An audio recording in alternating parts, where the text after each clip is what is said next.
भक्त का लक्षण क्या है? राम जी कहते हैं मम गुण गावत, मेरा गुणगान गाते ही पुलक शरीरा,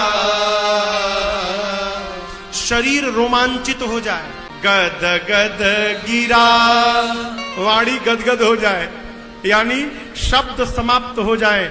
और याद रखिएगा, जिन बातों को जिह्वा नहीं बोल पाती प्यारे, उन बातों को हमारी आंखें बोल के चली जाती हैं। जब ये बंद भय तो नयन बहनी,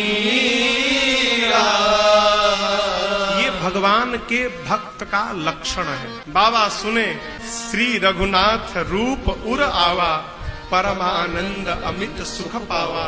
बाबा के शरीर के एक एक रोम पुलकित हो गए और जैसे परमानंद आया, शंकर भगवान मग्न ध्यान रस दंड जुग, पुनि मन बाहिर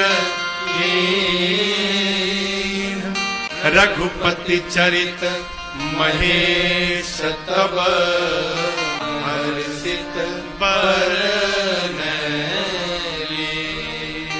एक दंड में 24 मिनट होते हैं, 2 दंड में 48 मिनट।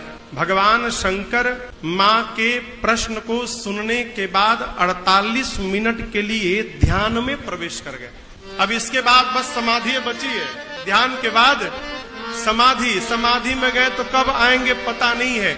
ध्यान से तो वापस आ सकते हैं, समाधि से नहीं आ सकते। अभी ध्यान में पहुंचे हैं और ध्यान का सुख भी अद्भुत सुख है। हो जागन ध्यान जनित सुख पावा, ध्यान में है। और 48 मिनट के बाद भगवान शंकर ध्यान से वापस आए बाहर। अब आप कहोगे महाराज, जब ध्यान का सुख श्रेष्ठ सुख है तो उसका त्याग क्यों किया भगवान शंकर ने? प्रश्न है ना। आप बाबा ने क्यों ध्यान छोड़ दिया? समझिएगा, शंकर भगवान विचार करने लगे, ध्यान में बैठा हूं, केवल मुझे सुख मिल रहा है, और यदि ध्यान से बाहर आके पार्वती को कथा सुनाने लगूंगा तो कहूंगा तो मुझे मिलेगा, सुनेगी तो पार्वती को मिलेगा, और इस कहने सुनने के व्यवहार में आगे चलकर पूरे विश्व को सुख प्राप्त हो जाएगा। इसलिए बाबा ध्यान से बाहर आ गए।